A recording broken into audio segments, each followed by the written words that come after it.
Just a little thought while I'm out walking the dog on a Saturday morning. A rare Saturday morning off at that. Been out for dinner recently. Fuck me. Ridiculous. If you are a normal person in a normal job wanting to live a normal life, the next 5 years are going to be very fucking hard for you. So the British government have just announced a new package to Pakistan, £111 million. And you're probably wondering, what is that for? You can cut out of you and your burn and get a council house. Why wouldn't you do that instead of getting a mortgage now? What sense does it make getting a mortgage unless you're flipping houses? You tell me what sense it makes. UK banks are now tracking your carbon footprint. Yep, it's happening. So you go like that, you put the key in, and we just twist it, and we're like, oh, there's our cash. But then it's stuck to this.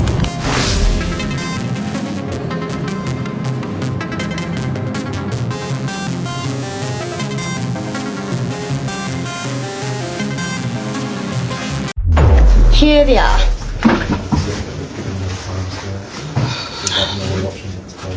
Let's have a see.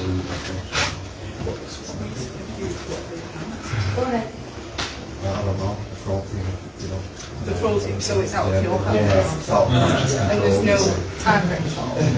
Is it the full team above? Yeah, it was on there. We've phoned them several times, no time scale. Just said it's a waiting game. And here they are. Just so you know, the video is recording. Yeah. Okay, so do you want to talk us through what's going on? Yes, I did a Santander switch from my Lloyd's account to Santander to make it nice and simple, nice and easy. Do you mind if I take No, can I just make sure that we're all staying focused, please? I'll say it. Yeah, that's fine. Is it on TikTok? No, it's Facebook Live and it's also being streamed to the news. Okay, no problem. I'm just going to have a nosy at the log. So, go through what you were just on about then. You were... Okay, so the with Lloyd's, did the Santander switched all my accounts over, switched my benefits, my wages, anything else over, all my direct debits over. The day they shut my Lloyd's account, they then blocked all my account, all my access and cards to Santander, so I didn't have any access to it. Basically, they switched it all over. Been on touch with the complaints team. They told me that they shouldn't have cancelled my direct debits because now my rent has bounced, my car tax has bounced, my gas, my electric, my Sky, my phone. I've also got nothing. I can't go to the bank, I can't go shopping, I can't go buy food. How am I supposed to take my kids to school if I can't put petrol in my car? Yeah. Been to the bank last Monday. They told me to bring ID down, passport, driving licence, letter, go to the bank and get a statement, which I did, to get it lifted. Did that. Nothing again. All I've asked for is just to speak to a manager. Yeah. Every single day this week. I believe it might be with the fraud team. Have you spoke to anyone from the fraud I've team at spoke all? to everybody from the fraud team, and all I get is, we'll get somebody to get in touch with you. And how long has it been? Or just under 2 weeks. 2 weeks. 2 weeks, no access to any money. Is that with us, the fraud team? With GMP? I have no idea, because nobody will speak to me. Okay. Right, okay. How have you contacted them? Is it always Every single day over the phone, and I've Over been the to phone. branch 4 times. Right, Okay. okay. Alright. I'm going to go speak to the Yeah. manager and just try and maybe see if I can get enough to try. The thing is, they should not, even the complaints team and the other teams on here have said they cannot restrict you from having access to at least benefits. Yeah. Okay. Obviously people don't claim benefits because they've got shitloads of money hanging around hiding in their pockets and stuff. You live on benefits because you need to live. Yeah. All I want is some money to buy some food. Just want something. Yeah. Okay. No problem. I'll be back in a moment. I'll leave I'm that not with my asked for colleague anything anyways. unreasonable. No. Okay. I'll go speak to the manager. I won't be long. When will this cold snap end, eh? Right. Welcome to Blighty Blighted. I tell you what, we Brits must be the most polite mugs on the planet. We get scammed, conned, overcharged. And what do? We say, well, could have been worse, and put the kettle on. Everywhere you look, someone's pulling a fast one. Fake charities, fake emails, fake holidays. Half the country's funding a prince from Nigeria, and the other half's still paying for PPI insurance that never existed. And it's not just the crooks. Oh no, the companies do it too. Prices up, portions down, hidden fees, mystery admin charges. We're being legally robbed. with customer service. We used to have con men, now we call them marketing departments. It's like a national sport now. See how much nonsense the British public will put up with before they complain. Spoiler, we won't complain. We'll just apologize and pay twice. Back in my day, if someone tried to sell you nonsense, you'd give them a clip round the ear. Now we give them 5 stars on Trustpilot. He posed as a property tycoon, promising investors a prime real estate at bargain prices, but the homes weren't his, the land deal were fake, and the man himself, he didn't really exist. This is the story of Anakumar Muadu, a fraudster who built a multi-million-pound criminal empire by selling homes and lands he never owned.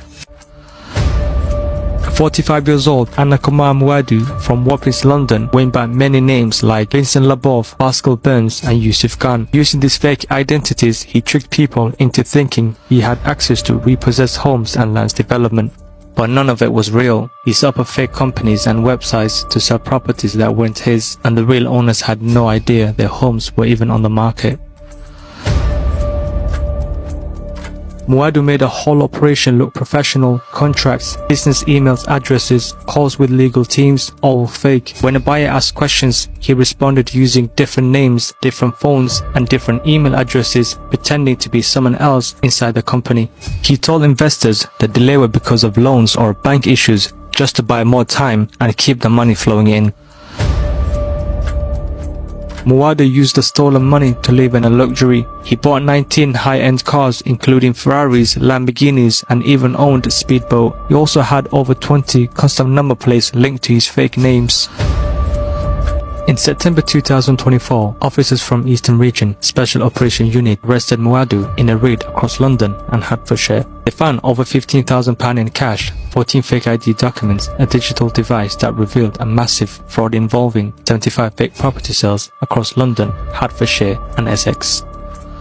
Muadu was first charged with 6 offences, but more came as the investigation went deeper. He eventually admitted to 31 crimes, including fraud and money laundering. He also accepted 45 more offences that were similar. He's due to be sentenced at Southwark Crown Court on June 30th. Some victims lost their life savings, others lost over millions pounds. The fraud didn't just take money, it shattered lives. Police are now using proceeds of a crime act to recover his assets and repay victims, but for many, the damage can be undone. Oh my days. Will you just look at this? I saw this on another platform. These are the average energy prices across Europe. Look like annual prices.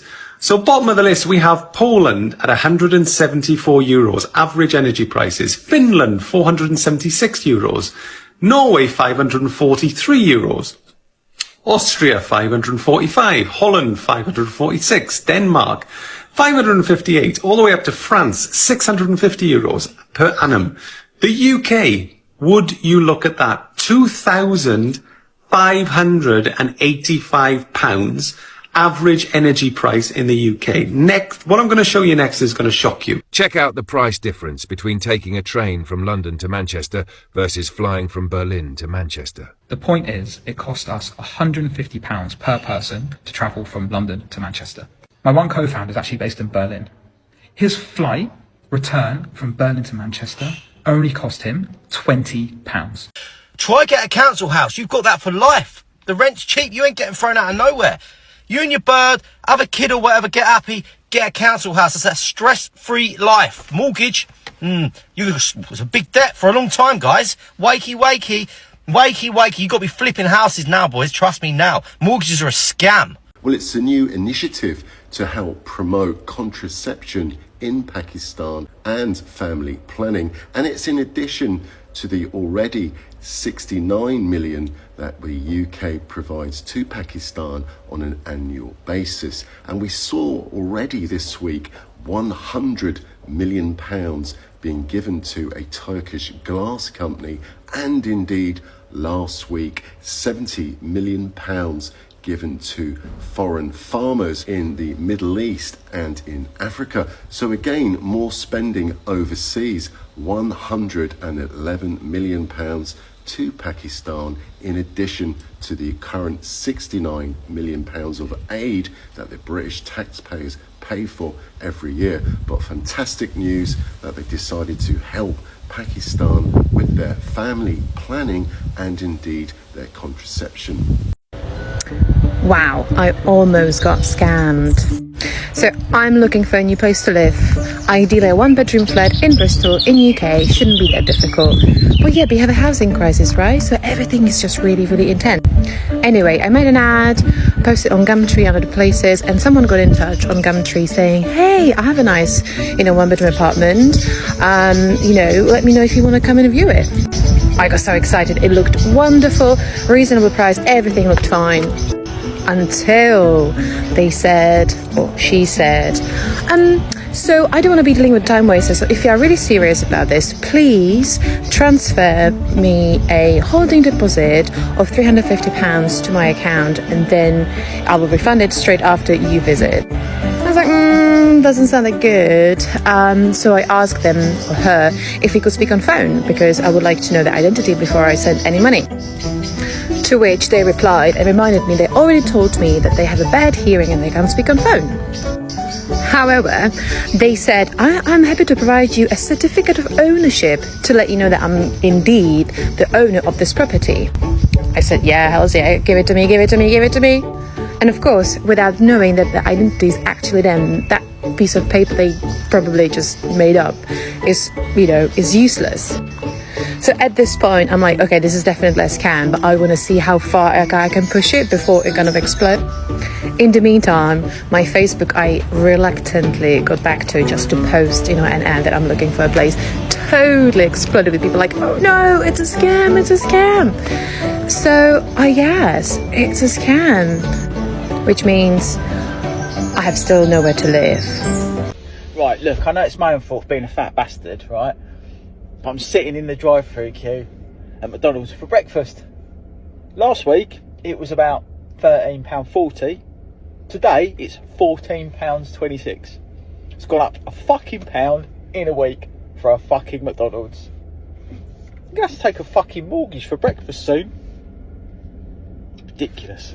NatWest have added a feature to their app that measures your CO2 emissions based on what you buy. Every purchase, from food to fuel to leisure, can be tracked and scored. And of course, they're selling it as just a fun, eco-friendly way to be more environmentally conscious. But this is how it starts. First it's optional, then it's encouraged, and before you know it, it's mandatory. And in case it isn't obvious, the reason this is so concerning is because eventually your carbon score will be linked to your digital ID, a central bank digital currency, and your social credit score. And that means your freedom to buy, travel, or even eat can be restricted in the name of saving the planet. Fancy a steak for dinner? You've reached your carbon limit for the month. Purchase declined. And this is real and confirmed. It's happening now. Alfie banks with NatWest, and we literally opened his app this morning and found this feature. This is the next step in the rollout of the global digital ID system, linking your identity, money, and behavior into one centralized system for control. But here's the good news. There are ways to stay free, and we're already doing it. At One Tree Farm, we've built a private members club with its own token allocation system. So the only thing that shows up on our members' bank transactions is the purchase of One Tree Farm tokens. That means our members have food privacy. The system can't see what they buy. If they want to eat beef and eggs for breakfast every day, that's none of the state's business. This is what we call independence within the system, using the system's own tools to protect our freedom. And if you want to learn how to do this yourself, get land, build food security, and create independence within the system, as well as connect with people and projects around the world that are doing the same, then check out the Wild Minds Network. Ray Dalio's going around everywhere saying that something worse than a recession is coming, and that guy's fucking smart, and he knows cycles and debt cycles more than anyone else, so he's probably right. You've got Warren Buffett, who's selling a lot of stocks. He's got $324 billion in cash ready. Why? To go and buy a load of cheap assets when they drop. You've got unofficially money printing on the rise again, and inflation as a strategy, which means if you think cost of living went up a lot in lockdown, you're in for a shock now. Cost of living is going to go up even more. Like $100,000 salary now, it's nothing. You can't live on that when you've got 60% in taxes on what you earn and what you spend, and how everything is just so expensive. So on the other side, you've got the rebellions, you've got the entrepreneurs, the movers, the shakers, the opportunists. This will be the best time in history in the next 5 years to start a business, to invest in property, and to invest in assets. The next 5 years, millionaires and billionaires are going to be made at the expense of ordinary people. And I blame the government stroke the banks for the suffering of ordinary people. But from a wider view, government and banks control inflation, interest rates, taxation, and they're pillaging us. That is a reality. So this is a reality that something worse than a recession is coming. And if you're an entrepreneur, it's going to be the biggest opportunity ever. But if you're just a normal person, you are fucked. Hey guys, just replying to this comment here again about action fraud. Oh, bane of my life. I've had so many comments since I posted my first video about them. Of so many people in the same position, which is horrible. Please, please, please do not pay. It is all scaremongering, scare tactics. Like I said, the advice I was given was, if any of you get any letters like this from termination experts, just forward it on to action fraud. The more complaints they have about this company, the more they can look into them. But please do not pay. You will probably carry on getting letters. I've had 2 letters. Haven't had anything else yet, but they will keep saying they're adding more money on to make you pay. Don't do it. It's scaremongering. I know it's hard, but stay strong. Don't pay. Something deeply broken is happening in the UK's immigration system. The skilled worker visa, designed to bring in top-tier talent, is being abused on a massive scale. Not by high-tech firms or world-class engineers, but by kebab shops and halal butchers. Let this sink in. One single halal butcher sponsored 918 work visas. That's nearly 1,000 so-called skilled workers for one butcher shop. Another 56 kebab shops and 83 halal businesses have collectively handed out thousands more. Is cutting meat such a specialised skill that it requires foreign workers? Or is this a system being gamed to flood the country with cheap labour? And here's the real scandal. While thousands of visas are handed out for low-wage jobs, British workers are struggling to find employment. Meanwhile, rogue employers are exploiting desperate migrants, trapping them in low-pay, high-debt situations under false promises. The government says it's cracking down, but how did it get this bad to begin with? How many more loopholes are being exploited right now? We need real reform. We need strict enforcement, and most of all, we need a visa system that actually serves British interests, not those of dodgy businesses looking for cheap labour. Enough is enough. What do you think? Drop a comment and share this. People need to know the truth. Good morning, ladies and gentlemen. Tell me what you think about this. So, this day and age, the cost of living crisis, taxes going up, we're losing money, the prices of everything going up, people are getting poorer, the government are doing nothing about it. So we've noticed this year, right? We've noticed this year that the price of shopping has gone through the roof. You've gone from paying 50 quid a week, maybe, for one person to £100, I mean doubled. I just want to go over a few things of, just a few of the things that are going up, right? Just to give you a bit of context. So let's go. Annual food, non-alcoholic drink inflation, 4.5%. Peak forecast for 2025, and this means Christmas period, it's going to go up to 5.7%. The August 2025 annual rate was 5.1% on average, but we got to look forward to the 5.7%. Now, let me get to the more extravagant ones. Now, this one is going to blow your mind. Beef and veal going up 24.9%. Butter 18.9%. Chocolate 15.4%. On average, across the board, 15.6%. Other foods, non-alcoholic drinks, an average of 2.8%. Now, I've never, in my whole time of being alive, seen it this bad. I mean, they're charging food prices like we're running out of food. They're allowing corporate food processing companies to charge whatever the fuck they want for food, and we're paying a price on it.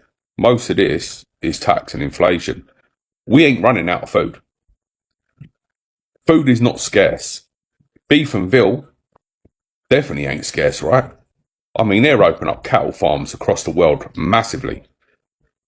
I don't understand it. I'm sorry, but my opinion is they are greedy. Our government are greedy. The businesses that are charging this much for food are greedy. You go and talk to a farmer, they'll tell you the same, mate. They ain't running out of food. You know, it's just costing them a lot more to make. It's the fact that the government are bringing it in from all these different countries and they can charge whatever the fuck they want. That's why they're trying to shut the farmers down in this country so they can get you over a barrel. Now, what this inflation means, a lot of people don't realise what this inflation means. No matter what wage you're on now, every year you are taking a pay cut. You are taking a pay cut. The more your bills goes up, the more of a pay cut you're taking, because your work inflation is not gonna anywhere reflect the actual economy's inflation. So you're going to be taking a pay cut every year until you're poor, and get priced out your own country. Anyway, I just wanted to put it out there. Tell me what you think. Follow, share. And as always, please leave your comments in the comment section, because I want to hear what you got to say. Thank you very much. I bet you don't know that there's a secret credit agency tracking every single credit application you've ever made, and you don't even know its name. And unlike Experian, TransUnion, or Equifax, it doesn't show up on your credit report. But here's what's wild. Every time you make a credit application, whether it's for a mortgage, a loan, a credit card, a bank account, all the UK lenders are sharing that data between themselves, looking for inconsistencies. Let's say we've got you a mortgage and we put your income down as 30k because it was 30k, but when you come to get a loan, you say you earn 50k. Yeah, it caught that. If you told one lender you're single and another you're married, it caught that too. It cross-checks everything across lenders, and one inconsistency and your application gets pulled for a fraud investigation. And the chances are you've no idea that's actually happening in the background. There's a reason we mortgage brokers say make sure you tell us the truth, make sure you tell us everything, because it can have a big impact, and this is why.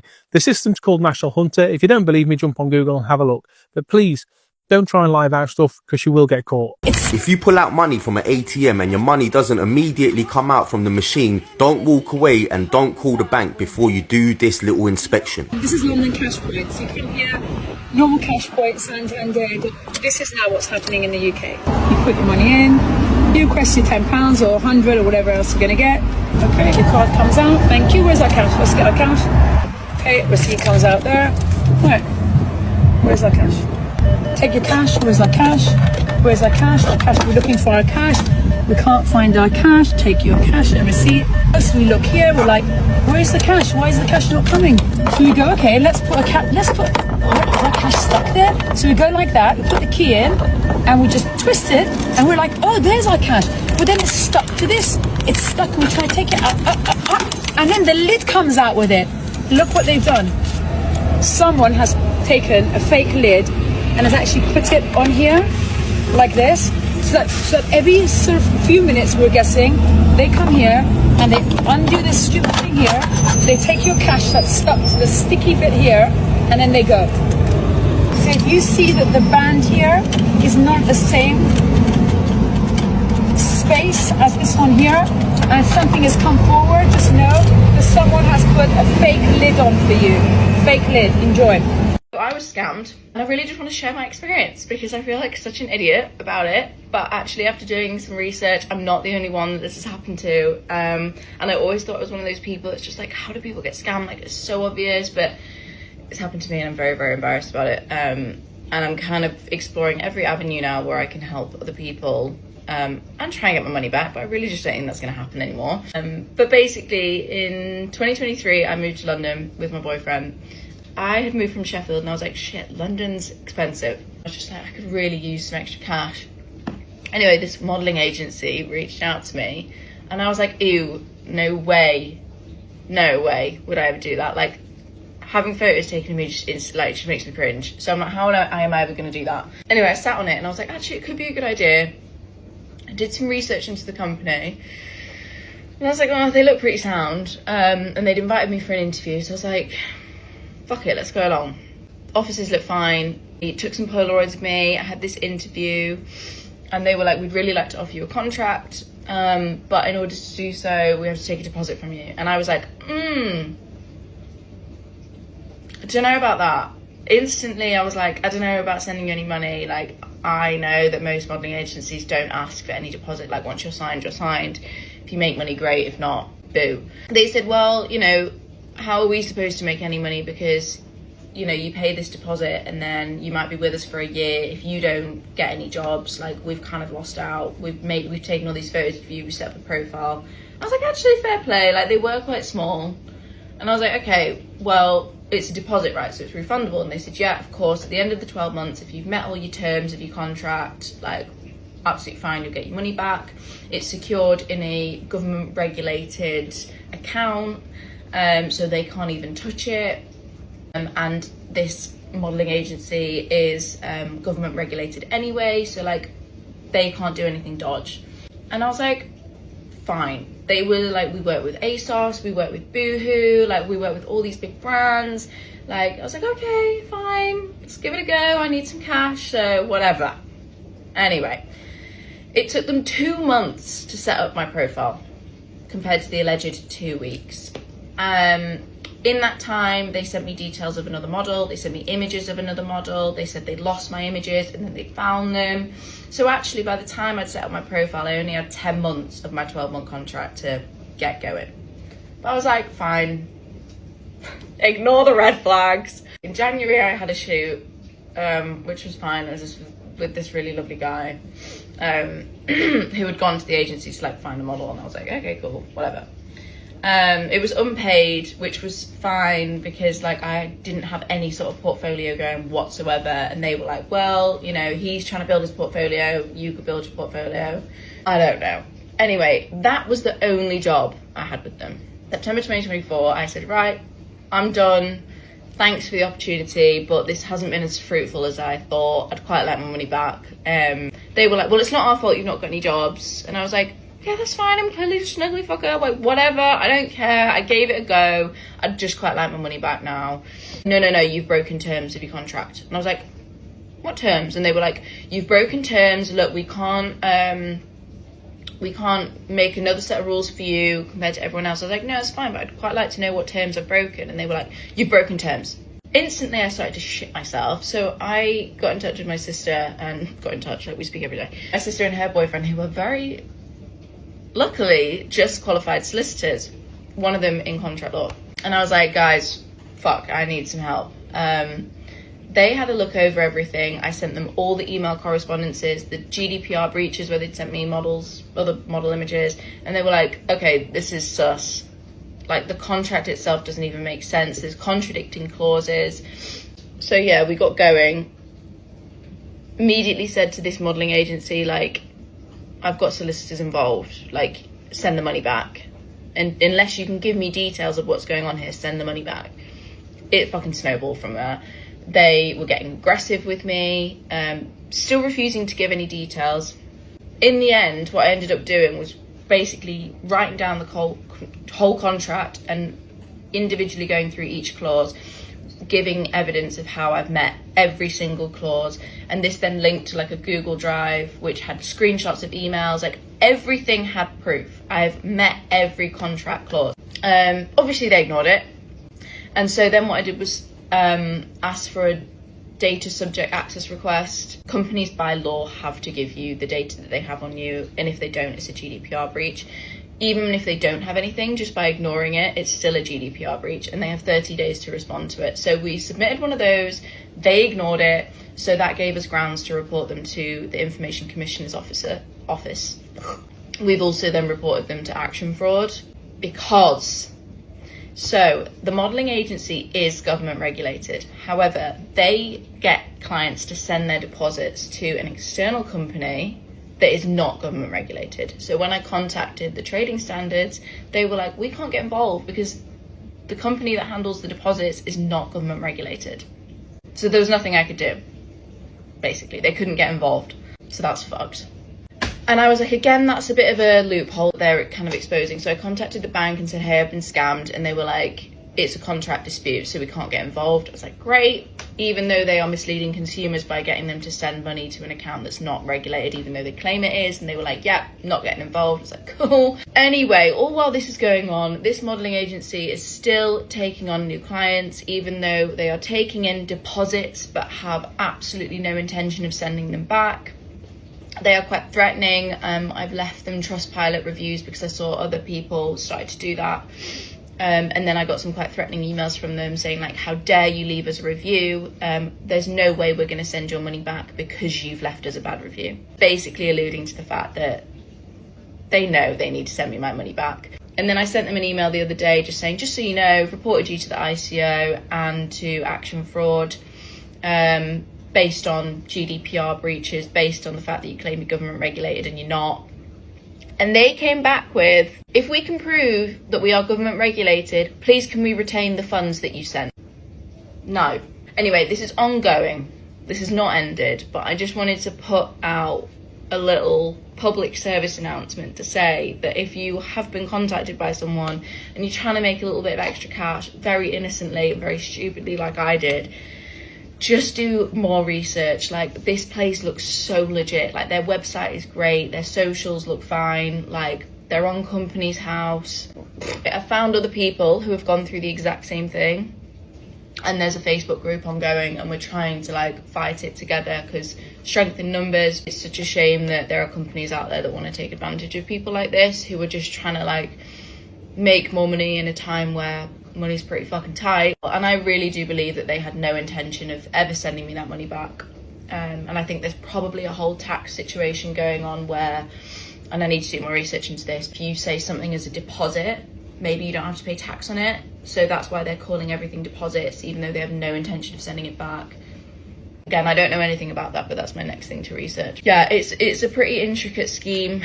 And I guess I just want to make sure no one else has to go through this. Because they're real pieces of shit.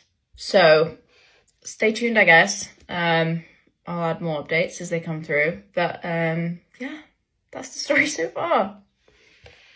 I'm an American living in England, and I have been asked a couple of times to make a pros and cons list of living in England or the UK versus living in America, so I thought we should talk about it. I think the first pro, definitely easy one, is that this violence here just doesn't exist. I know there is still violence here, and I'm not discounting that, but this violence, especially how much this happens in the US, is just not a thing here. And that was a huge reason why we ended up moving. The second pro, definitely NHS. I know people have a lot to say about the NHS, but I personally have had a lot of great experiences with the NHS so far. Every time I've needed an appointment, I've gotten one within 2 weeks, and I've been seen by a doctor, and I've had no issues. I think the issue that a lot of people have over here is with any kind of emergency appointments. Like if you have to go to A&E, it can take a long time, which happens in the US too. Like if you have to go to the emergency room, it just takes forever. You're sitting in there for like 8 hours. So I think the NHS, in my experience anyway, has been great for me so far. I love that. Yes, I have paid into the NHS, by the way, on my visa. You do have to pay into it. And in the taxes that I pay for my job, I continue to pay into it. So I am able to use it. And I know it's not free, but the fact that I don't get a bill after I go visit the doctor is amazing. That's just amazing. The next pro definitely is the food.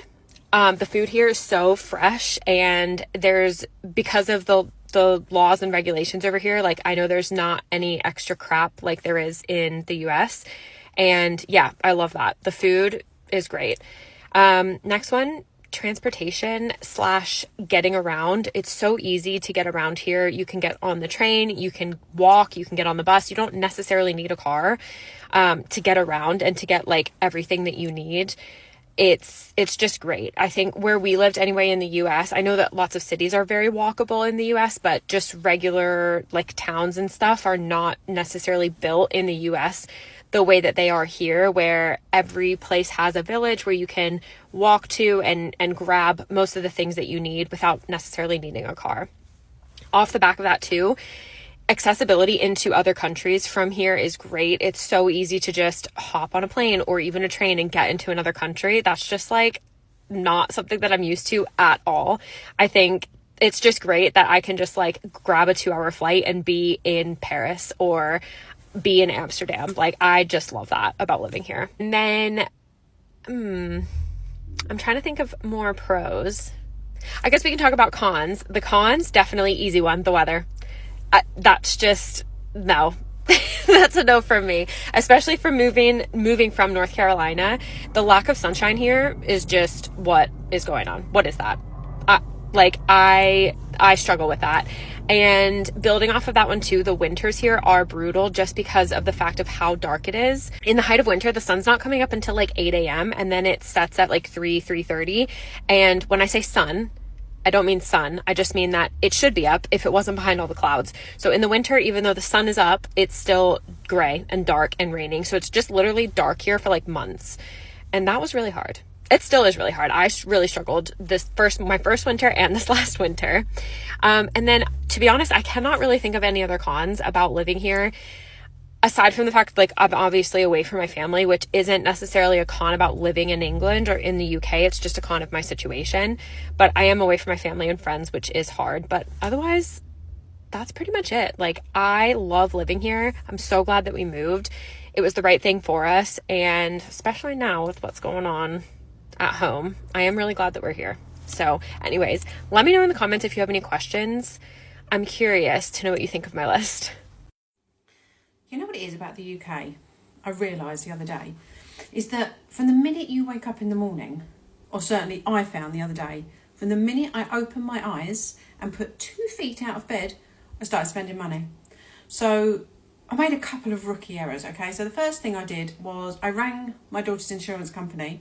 She's gone to uni, and I just wanted to say, you know, she's gone to uni, is there any chance that I can reduce the car insurance a little bit? She's not using the car. And they went, did you say she's a student? I went, yeah, she's gone to uni, you know. And they went, all right, that's £25 because we've had to change it from her previous job to uni student. I was like, but you have, what? And they were like, yeah, we'll change your admin fee. Admin fee? You've typed on like 2 keys. Yeah, that's £25. Also, I'm afraid her car insurance has now increased by an extra £9 a month. I was like, but she's not even here. She's got less chance of having an accident. She's not here. Cars stationary a lot of the time, probably going to get nicked. So I was like, fuck, I wish I hadn't bothered. Anyway, I put the phone from them. I was like, great, that's a bit more money spent. And then I had to get a prescription for my dog, because to buy a prescription or buy medicine from your vet is so ridiculously expensive that now you have to get a prescription from your vet so you can buy it online. So the cost of the prescription was £25. That's gone up. So I was like, great, okay, thanks, yeah, cheers. 25 quid. Then I ordered the prescription, another 90 quid. So I'm having a great morning so far.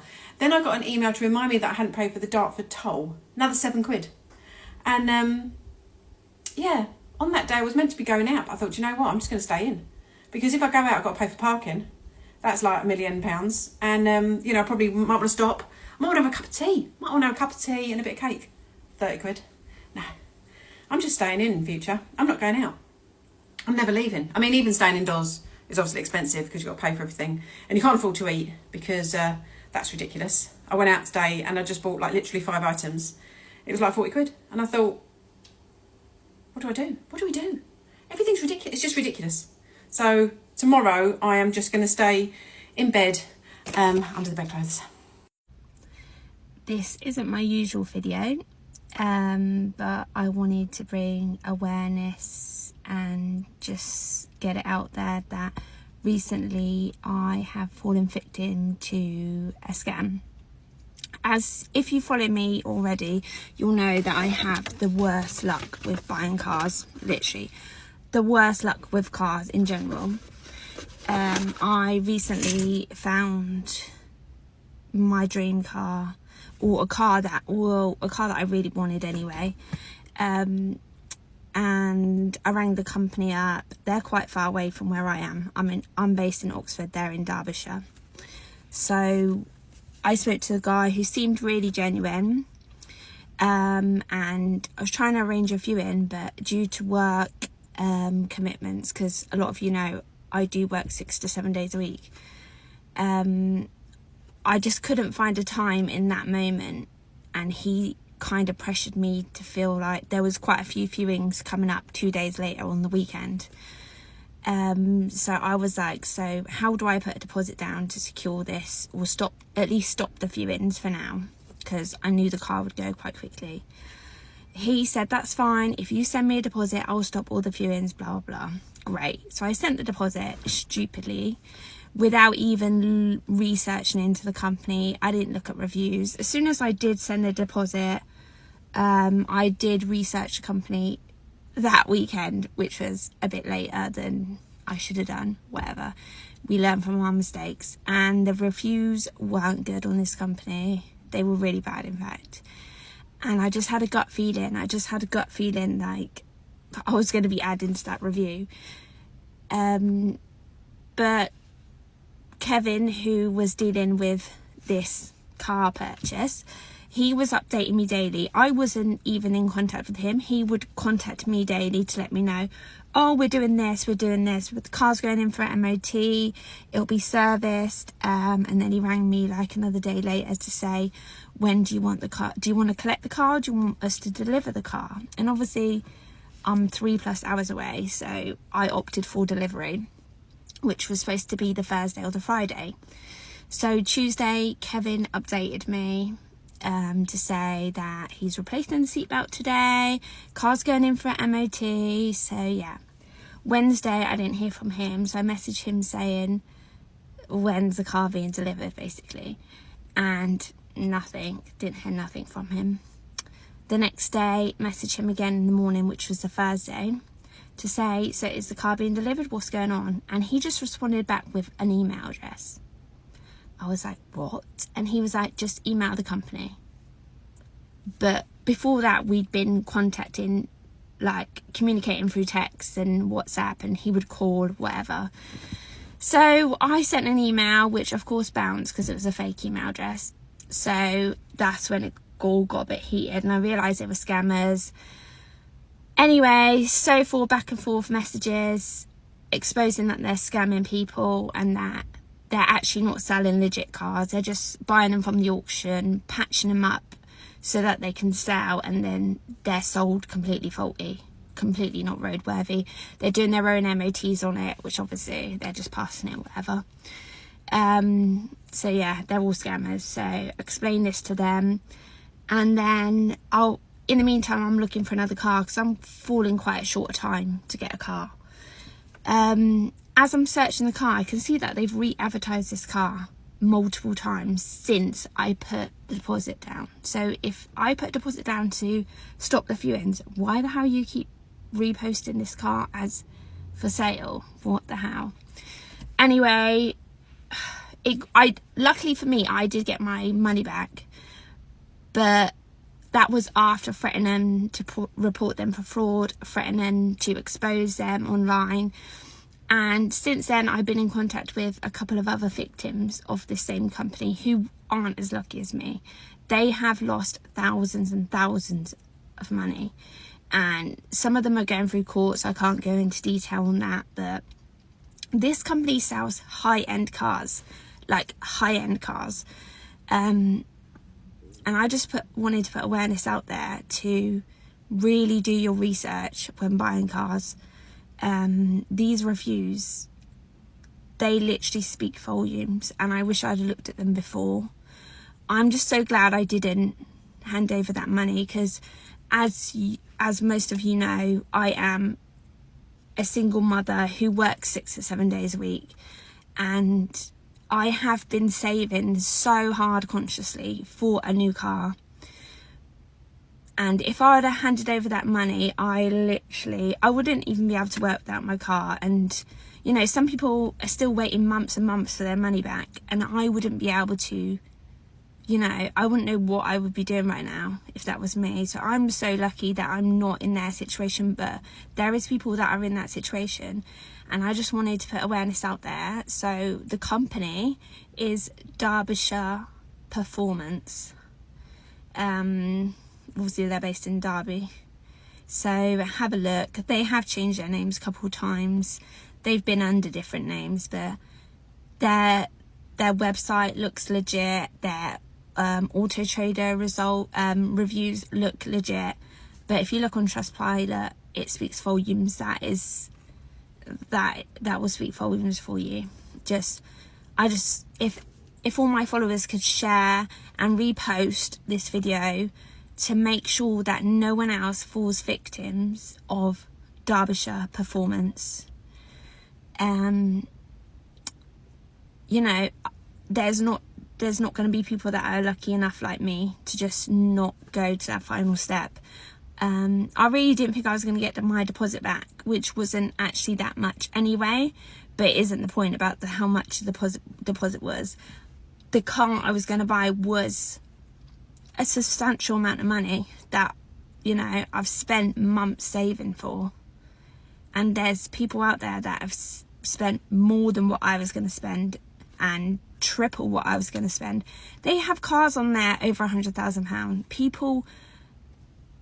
People are just going to be sold things that aren't roadworthy. Not only that, it's unsafe. I was going to be driving this car around with my 10-year-old daughter in for a car that's probably not roadworthy either. I mean, they keep telling me, oh, the car's in for the MOT. They were, even on the day they refunded me, the car's having an MOT as we speak. The car's still not had an MOT. It's still not had an MOT. Whether they even own this car that they were selling me, I don't know. Whether that was just a lie, I have no idea. But yeah, just if everyone could just take 1 minute to repost and share this video, I would be so thankful. And hopefully we can help other people. Okay, a warning now. There's a new PayPal scam out. And the cheeky buggers, what they're doing is you'll get a message from what looks like a real PayPal email. And in that it says there's been a money request for an amount of money to Argos or for a gift card of some sort. So knowing that they normally use links in these messages, I came out of that message, logged in online to the real PayPal account, saw the request for money and cancelled it. Then instead of coming out of that page and going to the page where you can get the real contact details, I scrolled up and saw, if there's a problem with this transaction, please call this number. I called the number and it took me through to what sounded like an Indian call centre. And they asked for the email address, which I gave them. And then you get the security code sent through to your phone, which they ask you to read back. This is when I got suspicious, because it says do not share that code. So you never share that code. I thought, I don't want to lose 850 quid. So I shared that number and then I got cut off. Still worried about my money. I phoned that number back again, which is my first mistake. I shouldn't have. And I got through to someone else. And when I'm trying to use the British phonetic alphabet to give my email address, the guy, the Indian accent was so thick he couldn't even understand the phonetic alphabet. So I hung up. So I then looked online and found a different number, an 033 number I think it was, for the PayPal customer services. Spent some time and got through to speak with someone there who had an Irish accent, explained to him what had happened, and what they're doing is when they send the money request, there's a space that they can put in a text. And what they'll do is they'll put in a text saying, you know, if you suspect this is fraudulent or scam, phone this number. That's their writing. Don't use the phone number on the same page as the money request that's been sent through. Come out of that page and go to the PayPal Contact Us page and use that number. I spent 30 years as a cop and 7 of those years as a financial investigator, and this one nearly got me because they had already changed my password. It's been reset now and I didn't lose anything, but please, please, if you get one of these messages from PayPal, don't use any of the numbers on the money transfer request page. Come out of that money transfer request page and go to the customer services page to let them know what's happened. Apparently it's gone absolutely rife in the last 2 weeks, and I can see a lot of people losing an awful lot of money. Just be aware. So never click on a link in an email or a text message. Come out of that email or text message, go onto the legitimate site. on the money transfer request page, don't use any phone number or contact number on that page. Come out of that request page, go to the contact us PayPal page and do it that way. That way you should be able to protect yourself. Thankfully, I lost nothing. But this one's so good, it will probably fool, I would say, 95% of the people it's done on. And that's a lot of money to lose at this time of year. Take care, guys. 2 Chinese students living in Leeds have been jailed after exploiting a loophole in the UK's train refund system, pocketing more than £140,000. Li Liu, 26, and Wan Qing Yu, 25, discovered they could claim refunds twice for the same journey. Once by saying they didn't travel, and again through the delay repay scheme when trains arrived late. The scam went undetected for years because no system cross-checked duplicate claims. Investigators say the pair ran the fraud between 2021 and 2025, targeting train companies nationwide. They even set up 16 fake identities, opened multiple bank accounts, and used a 20 SIM card phone adapter to pose as different people while filing claims. When police raided their flat, Liu was found to have gained £141,000, while Yu made £15,700. Both pleaded guilty to conspiracy to defraud and possessing criminal property at Leeds Crown Court. Liu was sentenced to 30 months in prison, and Yu received 17 weeks, effectively time served. Judge Howard Crowson said the pair had identified a weakness in the system and abused it, calling their methods sophisticated. Their scam was first detected by cross-country trains, though other companies were also hit. Liu, who had been studying computer science, expressed remorse and hopes to return to China after his release. So I like a burger, which is probably pretty obvious from the size of me. And I like a Five Guys. Like, Five Guys has always been a treat. And it used to be around, I don't know, 26 quid for 2 of us, couple of burgers, chips, drinks. Went the other night to Blue Water, same order, 2 burgers, 2 drinks, 1 large fries, £40 fucking pounds. 40! What the fuck? I mean, I don't know what's going on in Britain. McDonald's used to be 12 quid for 2. That's like over 20 now. It's no wonder the fucking hospitality industry is dying on its arse, is it? People simply can't afford that. I nearly choked on my fucking burger at 40 quid. This country is absolutely fucked. And it's not going to get any better. And the reason is, I'll tell you why the reason is that Five Guys are having to charge 40 quid for 2 burgers.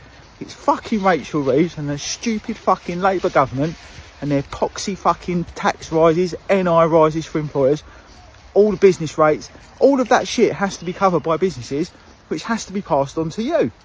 You, the working people, they said they would never affect. Absolute fucking shit show.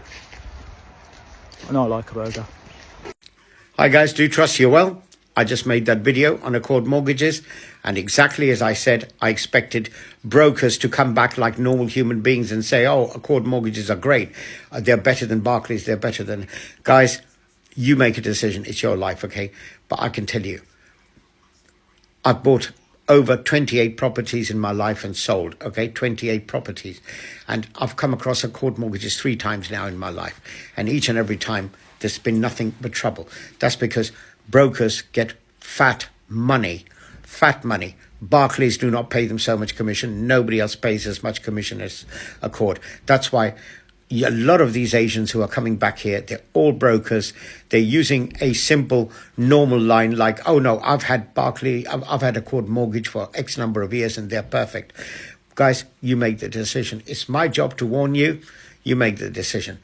The cunning and those people who are coming here and saying stuff like, you need to be careful how you choose your so-and-so. Mate, 28 properties I've owned in my life, okay? Don't tell me how things should be done, okay? 28 properties I've owned, okay, since the 90s. So I don't need that. I'm trying to guide you. When I'm guiding you, don't try being over clever with me, because if you over clever, I'll just block you because I know you're a broker who's trying to be over clever with me, okay? I've got millions of followers. I'm trying to guide them that don't be fooled, okay? Don't be fooled. When you, look, there's a simple yardstick, guys, and I'm talking to normal people. Check your credit.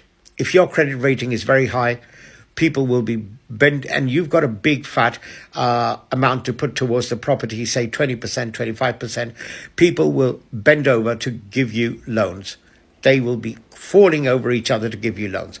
And when you get somebody like Connells or others or somebody else who comes along being over clever and says, nobody's giving you a loan, my God, I think the criteria's changed, oh, blah, blah, blah, blah, blah. Instantly you know. Instantly you know. The first person who says no.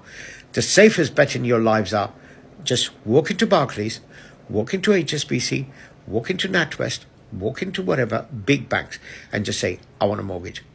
And they'll do it. It's not difficult. Brokers make you feel, they scare the fuck out of you to make you believe that things ain't going to happen because they want to make commission out of you.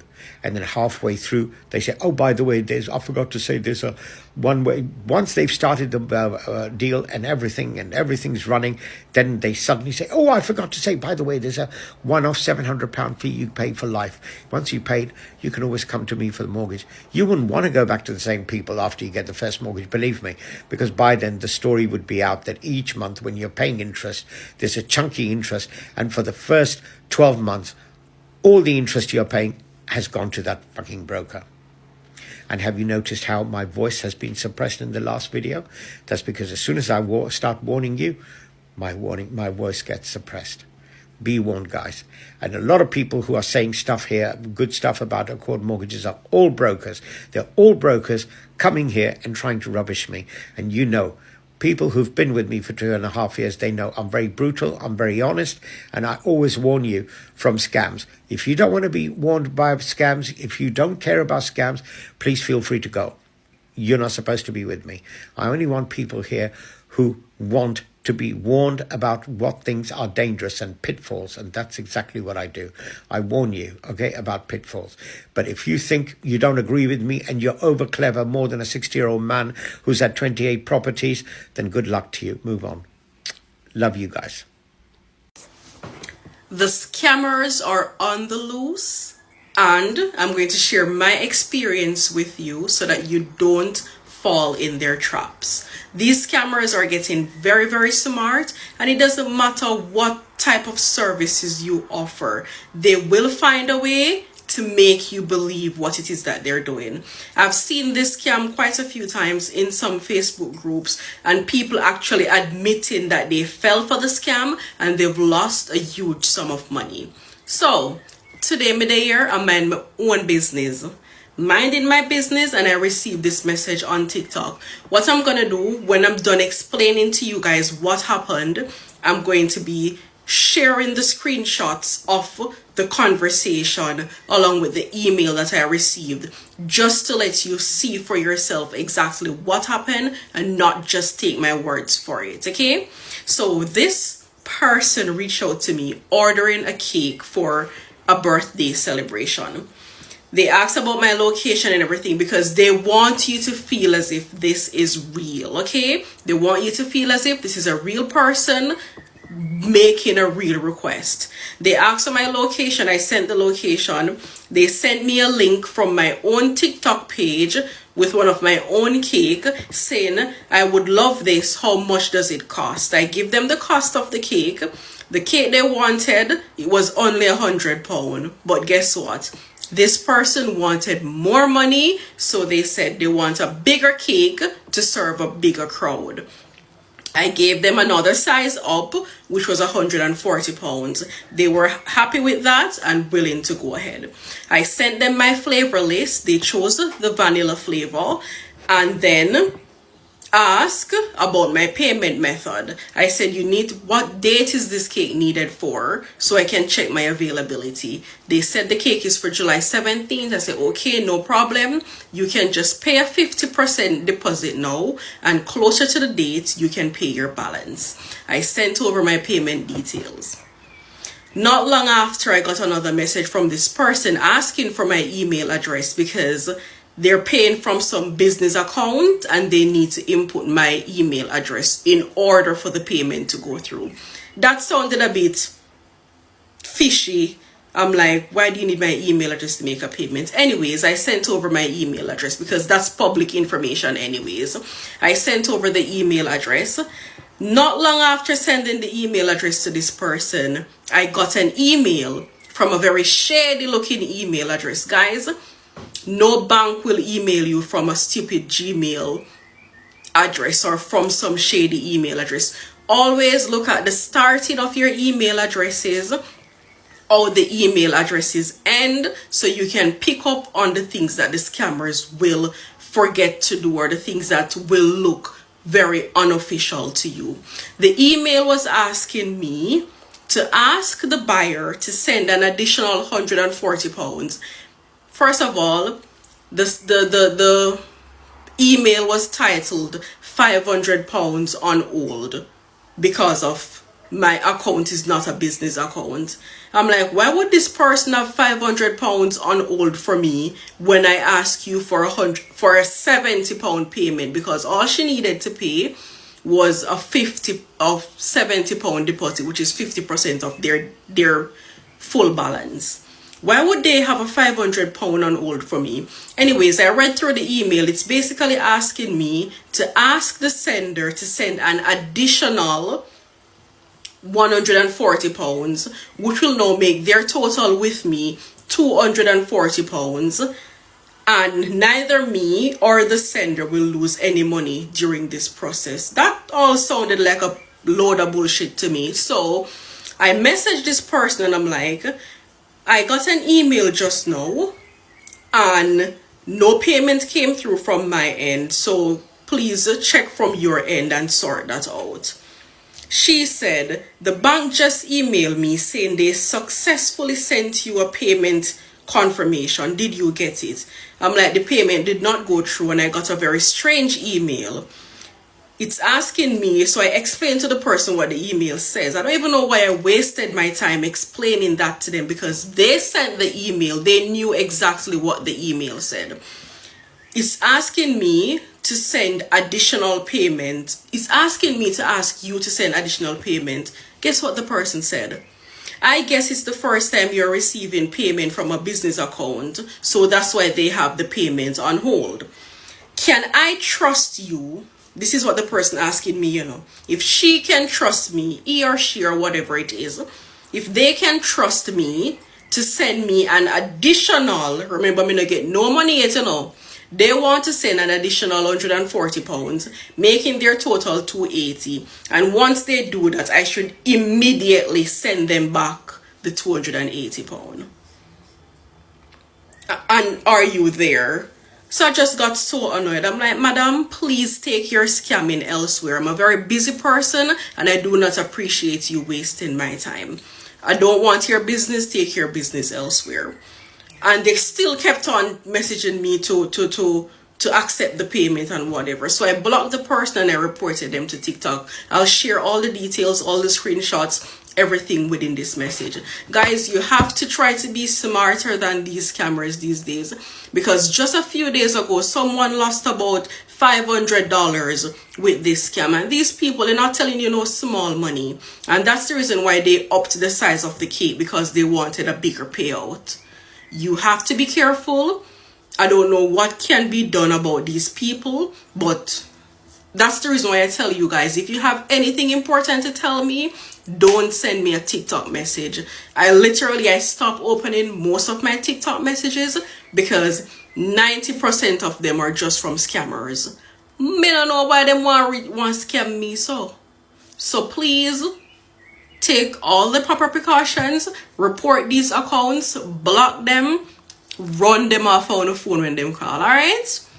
Anyways, I'm going to attach all the details. Have a good day. If you have any questions or if you have any similar experience. When will it end? Probably when they start charging us for the privilege of being conned, and knowing us, we'll still sign up for the loyalty card. We're too trusting, too polite, and too broke to learn the lesson. I will see you on the next video. Keep your peckers up and out of the cons. Cheerio!